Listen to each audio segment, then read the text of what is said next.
Pemirsa, ratusan anggota Persaudaraan Cinta Tanah Air atau PCTA Indonesia menggelar aksi damai di depan Pengadilan Negeri Surabaya. Jelang putusan pekan mendatang, mereka memberikan dukungan kepada terdakwa Muhammad Subhi Asal Sani atau MSAT terkait perkara dugaan pencabulan terhadap santriwati Pondok Pesantren Sidikiyah Jombang. Berkat rahmat Allah yang Maha Kuasa. Pada kesempatan sekitar 200 anggota Persaudaraan Cinta Tanah Air atau PCTA Indonesia Senin siang menggelar aksi damai di depan Pengadilan Negeri Surabaya. Aksi ini dihadiri sejumlah tokoh agama mulai dari Islam, Buddha, Hindu, dan Kristen.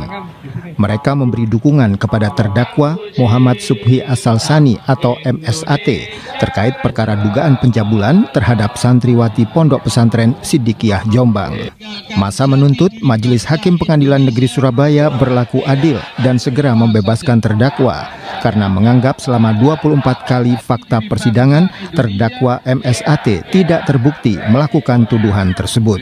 Di sini kita berdoa bersama dengan harapan mudah-mudahan khususnya pengadilan di Pengadilan Negeri Surabaya ini hakim berani memutuskan. Kami mendorong tegakkanlah hukum sesuai dengan keadilan di mana fakta persidangan telah berjalan. Bapak Muhammad Subhi Asal Sani itu tidak terbukti di dalam fakta-fakta persidangan di mana Bapak Muhammad Subhi Asal Sani itu adalah Dewan Pembina di organisasi kami. Tak hanya mengucapkan ikrar atas tuntutan keadilan terhadap kasus MSAT, massa juga menggelar audiensi dengan pihak Pengadilan Negeri Surabaya. Yusmana Windarto, CTV. Ya, selamat siang. Selamat siang. Ya, boleh tahu dari Mbak siapa ya? Mbak Sri. Mbak Sri dari mana Mbak Sri? Sidoarjo. Mbak Sri, ini saya sering melihat Mbak Sri ada di lokasi persidangan. Betul. Nah, pertama apa alasannya Mbak Sri sering mengikuti persidangan dari Mas begini? Boleh diinformasikan ke kami? Persidangan ini bagi saya sangat penting untuk saya ikuti karena saya ingin melihat bagaimana pengadilan negeri ini bekerja dengan baik sesuai dengan yang disumpahkan. Bagaimana menurut Mbak Sri penanganan terhadap kasus Mas begini? Sudah sangat jelas, kasus ini ada yang merekayasa. Dari beberapa saksi yang di situ kancing dibuka sendiri. Saya sebagai wanita, kalau itu saya itu di posisi saya itu tidak mungkin saya lakukan. Dan setelah itu saya harus nyanyi-nyanyi di karaoke, itu pun juga tidak akan saya lakukan. Karena saya mengalami trauma yang sangat berat. Iya. Jadi menurut Mbak Sri bahwa kasus ini penuh dengan rekayasa. Gitu. Betul sekali. Mbak Sri yakin Mas Beki tidak bersalah? Yakin. Alasannya? 1000 yakin. Alasannya? Saya mengenal Mas Beki sejak kecil. Itu tidak ada sama sekali karakter itu di dalam kebiasaan hari-harinya Mas Beki. Karakter yang seperti apa maksudnya? Karakternya itu sudah jelas ya. Bukan saya saja yang menjadi saksi karakter dia sesungguhnya. Bahkan fakir miskin kaum duafa di pedalaman juga mengenal bagaimana sosok beliau. Jadi karakternya beliau itu karakter yang dermawan begitu? Ya, maksudnya. Dermawan dan Ya. dia itu akhlaknya itu sangat luar biasa. Akhlakul karimah yang selama ini beliau tunjukkan. Dan itu berarti tidak memungkinkan karakter beliau itu melakukan kekerasan terhadap kaum perempuan? Tidak sangat. Tidak mungkin gitu ya? Tidak mungkin sangat. Seumpamanya ada kekerasan, kenapa si korban itu harus nyanyi-nyanyi di karaoke itu? Yang jelas dia sudah mengalami trauma yang sangat dalam. Ya. Baik Mbak Sri, terima kasih banyak atas waktunya. Ya, Sama-sama. sehat selalu. Sama-sama. Terima kasih. Selamat siang Bu, sudah bisa dijelaskan namanya siapa dan dari mana? Nama saya Laila Rofiah, saya dari Jombang. Jombang. Ya. Selalu mengikuti sidangnya Mas Beki ini Bu? Iya, alhamdulillah selalu mengikuti. Nah, untuk pendapatnya sendiri mengenai kasus ini gimana? Menurut saya mengenai kasus dari Mas Buhi ini, menurut saya ini adalah kasus fitnah atau kasus rekayasa yang sudah sangat jelas. Ya. Kasusnya berarti menurut Ibu tidak benar ya? Menurut saya sangat tidak benar. Ya. Bisa dijelaskan alasannya Bu? Menurut dari fakta-fakta persidangan yang saya mengikuti selama ini, dari apa yang telah disampaikan oleh pengacara dari Mas Buhi itu sudah terkuak mana dari saksi-saksi yang dari pihak yang telah melaporkan Mas Buhi itu semuanya adalah fitnah, semuanya tidak benar, tidak sesuai dengan apa yang dengan bukti-bukti atau dengan itu tidak benar. Oh begitu ya? Iya. Berarti karena yang diterangkan oleh pengacara. Karena pengacaranya setiap selesai sidang itu dan sudah disampaikan bahwa semuanya tidak sesuai dengan bukti-bukti dan tidak sesuai dengan apa yang telah diceritakan oleh saksi-saksi dari pihak yang mengaku sebagai terlapor yang melaporkan itu. Menurut saya seperti itu. Dan menurut saya ini benar-benar kasus yang tidak benar dan kasus rekayasa.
Berbaris rapi di belakang Dewan Penyantun.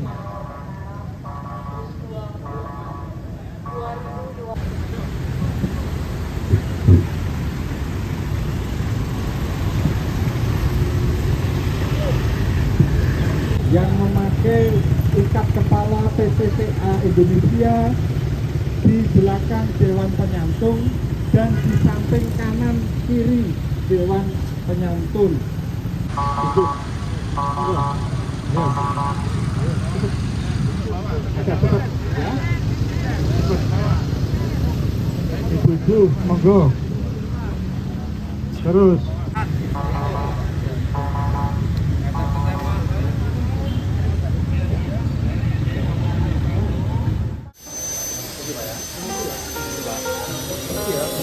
Mas, semangat Mas.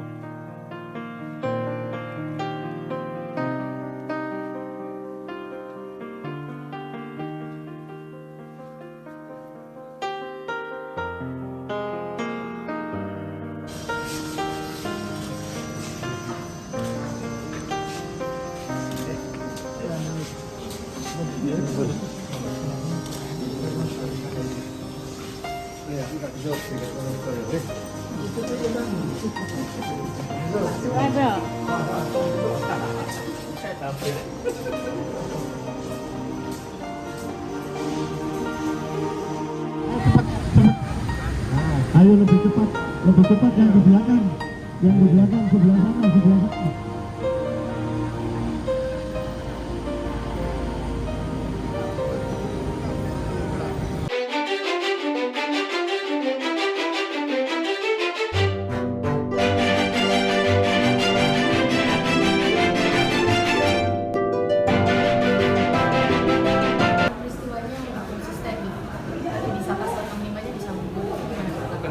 Versi penasihat hukum ya. Kalau kami kan menghadirkan saksi, alat bukti yang kita hadirkan bukan hanya keterangan saksi saja. Ada bukti surat, ada petunjuk, ada saksi, ada ahli, bersesuaian semua. Kalau di dalam pembinaan itu Keting BMS dia bersesuaian. Keterangan saksi yang kita hadirkan keterangan saksi yang bersesuaian. Malah kalau keterangan saksi ada saksi yang tidak bersesuaian, ada beberapa keterangan saksi yang saling mematahkan. Pada saat pemeriksaan terdakwa malah menggugurkan keterangan saksi-saksi advokat yang mereka hadirkan. Nah, kalau saksi testimoni di audit itu memang dilarang ya, testimoni di itu tuh memang kekuatannya memang lemah, tapi ya kalau misalnya memang bersesuaian dengan keterangan saksi yang lain, itu dia dianggap sebagai keterangan saksi. Kenapa? Setiap kali perbuatan asusila dilakukan pasti yang tahu perbuatan terdakwa itu ya cuma saksi korban. Tidak ada saksi yang melihat. Kalau ada saksi yang melihat pasti tidak akan terjadi perbuatan itu. Artinya bisa untuk memperkuat dakwaan dan bisa, selama dia bersesuaian dengan peristiwa. Rangkaian peristiwa itu utuh jadinya. Jadi memang tidak ada pada saat perbuatan dilakukan tidak ada saksi yang melihat. Betul. Tapi keterangan saksi di testimoni audit diceritakan. Kemudian rangkaian peristiwa itu jelas terang. Peristiwa-peristiwa ada internal personal interview ada.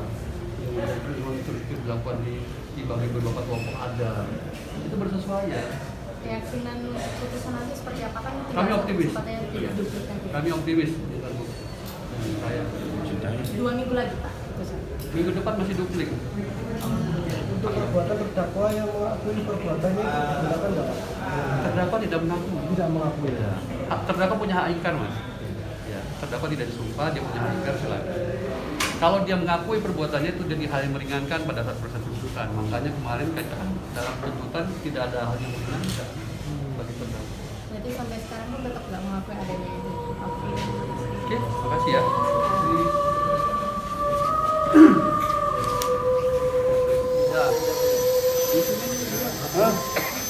Ini aja lah biar adil. Luar. Atas tanggapan berikut dari jaksa tadi. Yang pertama kami mengapresiasi proses tahapan ini sudah masuk tahap replik ya. GPU juga sudah memberikan argumentasinya secara hukum, kami hargai. Tetapi dari replik ini kami tidak melihat beberapa pertanyaan substansial untuk dijawab oleh JPU. Contohnya adalah, pertama, ketika kami mempertanyakan dua peristiwa. Satu, peristiwa kejadian pertama, yaitu bagaimana kisahnya ketika dari proses wawancara jam 7 pagi, kemudian baru jam 11 siang, kemudian terdakwa mengajak yang ngaku korban ini kemudian diperkosa. Sementara dari jam 7 itu posisinya itu sudah posisi telanjang. Artinya yang perempuan ini sudah dibuka baju, sudah diupacarai, sudah hijab kabul, macam-macam. Dari jam 7 itu sampai jam 11, itu ngapain saja tidak pakai baju gitu loh. Kenapa pemerkosanya baru dikonstruksikan jam 11? Itu satu. Tidak dijawab juga itu. Artinya dengan tidak dijawab itu berarti peristiwa itu sangat mungkin itu peristiwa yang fiktif. Kalau dia memang betul, pasti bisa dijelaskan kan, bahwa jam 7 sampai jam 11 ketika sudah buka baju berdua, telanjang berdua itu ngapain? Kenapa kok pemerkosaannya disebut jam 11? Ada nggak peristiwa pemerkosaan, orangnya sudah sama-sama buka baju, menunggu 4 jam dulu baru kemudian pemerkosaan terjadi? Ada nggak? Ini kan akal sehat kita yang bicara ya. Akal sehat kita bicara, dan itu peristiwa dari dakwaan. Dakwaan di tuntutan disebutkan, kita pertanyakan, tolong jelaskan bagaimana peristiwa itu. Kalau menurut saya, kalau kita 4 jam nggak pakai baju, nggak ngapa-ngapain, masuk angin lah. Itu Sir. Kemudian yang kedua, peristiwa yang kedua juga tidak ditanggapi. Peristiwa kedua adalah bagaimana jam 2.30 dini hari yang mengaku korban ini dari pondok ke Puri Pelandaan yang jaraknya 30 sampai 45 menit naik kendaraan. Bagaimana caranya? Karena di dalam dakwaan disebutkan bahwa dia perlihatkan WA kepada saksi Basit, kemudian dia diantar oleh Edwin, ditemukan oleh Aji. Semua saksi itu menolak peristiwa tidak pernah ada. Nah, tadi di dalam replik satu pun tidak bisa menjelaskan itu. Bagaimana si perempuan ini jam 2.30 datang ke TKP? Tidak dijelaskan. Artinya apa? Kan tidak mungkin orang itu ujuk-ujuk terbang langsung masuk kamar kan? Pasti ada proses kan? Nah, kita suruh jelaskan. Tolong jelaskan bagaimana peristiwa itu, karena saksi yang disebutkan dalam dakwaan sudah menolak peristiwa itu. Itu tidak ada jawaban. Artinya apa? Dua peristiwa itu tidak dijawab. Tetapi yang dijawab adalah pokoknya semua saksi yang meringankan terdakwa itu tidak bisa dipakai. Hanya dikesampingkan. Hanya begitu semua isinya. Pokoknya bukti apapun dari terdakwa dikesampingkan. Kalau hanya begitu dikesampingkan dan pada argumentasi yang kita tanya nggak bisa dijawab, kan sebenarnya hakim udah ada bayangan ya. Teman-teman ada bayangan nggak? Bagaimana seseorang perempuan dini hari jam 2.30 ngaku akan diperkosa, dia datang ke TKP, tapi tidak bisa diceritakan bagaimana prosesnya. Masuk akal enggak? Kita kan nanya, tolong jelaskan fakta sidang yang mana yang menunjukkan itu. Tidak dijawab oleh JPU. Begitu juga yang tadi saya katakan, katanya jam 7 di interview sampai buka baju, jam 11 baru diajak masuk ke ruang kecil untuk diperkosa. Ada nggak pemerkosaan seperti itu? Yang saya tahu, bangunan pemerkosaan itu adalah ada nafsu birahi seseorang laki-laki yang tidak bisa dia tahan. Sehingga begitu ada kesempatan maka dia akan lakukan semaksimal mungkin. Itu pemerkosaan. Tapi kalau sampai 4 jam diam sama-sama telanjang nggak ngapa-ngapain, jam 11 baru kemudian pemerkosaan terjadi, ya saya kira cerita fiksinya kurang lengkap sutradaranya. Artinya ada peristiwa itu, tapi dilakukan sama suka. Iya, enggak. Artinya menceritakan peristiwanya saja sudah nggak mampu kan? Kan kita minta kan, beliau mendakwakan, beliau menuntut tinggi. Kita minta tolong jelaskan gimana peristiwa itu. Nah, tetapi peristiwa itu kan tidak bisa dijelaskan oleh JPU. Padahal kita di pledoi kita udah minta, tolong jelaskan itu. Kalau memang bisa dia buktikan, mungkin kami akan berubah di duplik kami kan. Mungkin akan diubah, kami akan apa-apa, tapi kan tidak ada. Dan akal sehat kita kan masih harus kita rawat. Selain soal rekayasa yang kami yakini itu ada, maka akal sehat kita rawat. Jelasin loh, kalau memang bukan rekayasa, bagaimana si yang aku korban ini bisa sampai ke situ? Jam 2.30 dini hari loh, gelap gulita di sana. Kita sudah ajak untuk on the spot, kan tidak ada yang mau.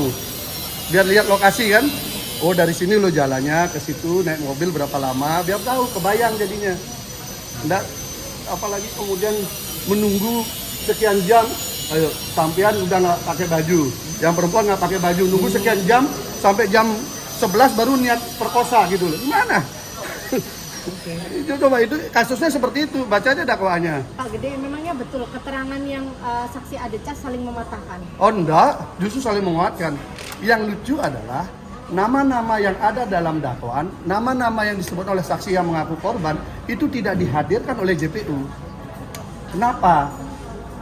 Malah kami harus bersusah payah menghadirkan. Padahal sebagai penegak hukum kan sudah di BAP di polisi, oleh dihadirkan. Justru saling menguatkan kok. Yang mana saling mematahkan? Justru saling menguatkan, makanya mereka mengesampingkan. Kalau memang begitu kan dipakai dong. Kalau memang itu saling ketidaksesuaian, bertentangan, kan harus diambil sama JPU dong. JPU ini loh, keterangan ini melemahkan. Enggak kok. Sama JPU ini dikesampingkan semua, alat bukti dikesampingkan semua, walaupun ada diakui oleh saksi korban yang ngaku korban. Contoh chatting dikesampingkan karena tidak ada pemeriksaan laboratorium forensiknya, itu alasannya. Emangnya visum tuh fotonya dokter ada laboratorium forensik? Gak ada juga. Giliran itu dipakai, giliran ini tidak. Kan kita harus netral lah, karena namanya penegak hukum dibiayai negara kan harus netral dia melihat keadilan. Kan beda kan. Yang disiapkan untuk duplik minggu depan apa Pak? Ya pasti kita simpulkan bahwa pertanyaan kita nggak mampu dijawab oleh JPU. Kan ini sederhananya kan. Yang lainnya adalah tambahan. Kami melihat cukup banyak kejanggalan, mungkin pas duplik kami sampaikan. Mungkin itu nanti kami share lah. Ya makasih ya. Ayo coba cari di mana ada kasus pemerkosaan 4 jam. Diam nggak ngapa-ngapain.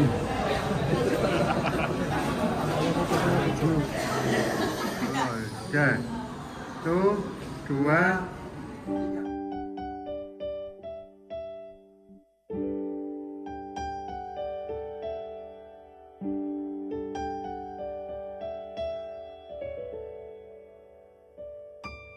Mau gak mau kita tetap harus mau hidup di dalam keadaan serba terjajah. Mau gak mau kita harus bertahan karena cinta tanah air kita.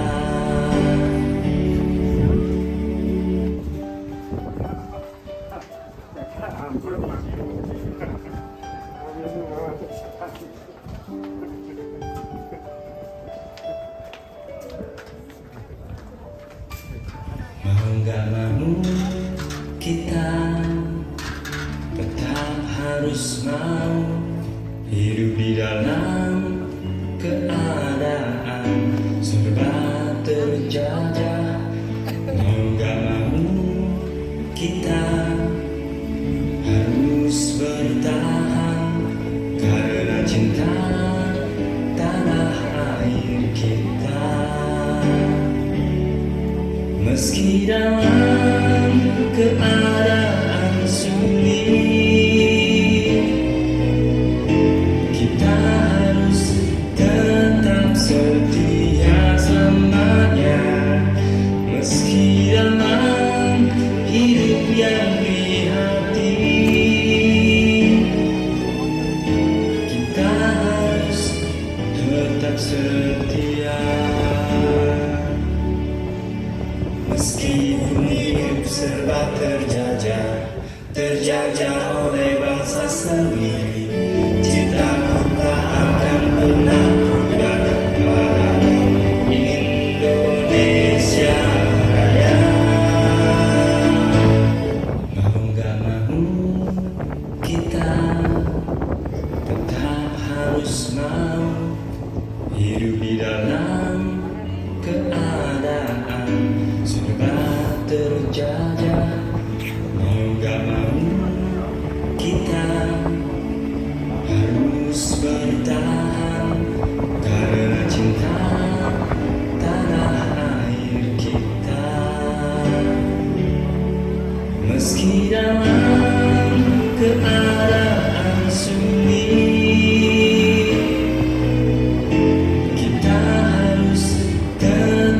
setia selamanya, meski dalam hidup yang prihatin. Kita harus tetap setia, meskipun hidup serba terjajah oleh bangsa sendiri.